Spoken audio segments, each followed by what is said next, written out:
A team of archaeologists opens Jesus Christ's tomb for the first time in 500 years. The lid of the tomb in which Jesus lay after his crucifixion has been removed for the first time since 500 years ago, and archaeologists found what is said to be the burial bed of Christ. Frederick Hebert, an archaeologist from National Geographic, took part in the restoration project of the tomb in the Church of the Holy Sepulchre in Jerusalem. He said that the shrine of Jesus had been destroyed numerous times by earthquakes, fire and invasions throughout the centuries, and archaeologists had not known if it had been rebuilt in the same place. The site had badly needed restoration, and negotiations had started to open up the tomb to make repairs in 1959. To do this, the decision had to be unanimous, and a status quo committee needed to agree to it, which was made up of 3 religious leaders. What is known as the Little House, the Edicule, found in the church, had been built on the original bedrock of what was said to be the burial site of Jesus, and it was called the Rock of Calvary.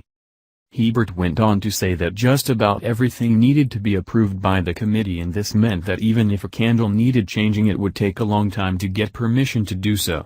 A ladder has been in place close to the main entrance of the church, and this has not moved for 240 years and earned the name of the immovable ladder. He said that the fact that they had been allowed to undertake the work on the tomb was a negotiation triumph. Experts did get permission to examine the tomb from the church, and it had to be opened as there might have been damage to it during the restoration process.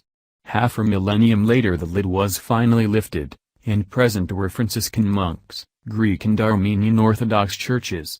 When the marble lid was removed, archaeologists found a limestone slab inside, and this is thought to be where the body of Jesus was placed. 35 experts used radar that penetrated the ground along with thermographic scanners, and it took 60 hours to take away dirt, collect mortar and document the entire process whilst doing so.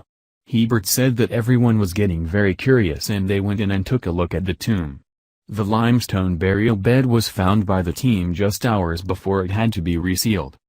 Hebert said that one of the most amazing things was when the first dust layer was removed and a second piece of marble was discovered, and it had a beautiful cross that had been inscribed on it. Researchers have said that the cross might have been carved into the marble by crusaders from the 12th century. He went on to say that it is not often in the field that a eureka moment happens.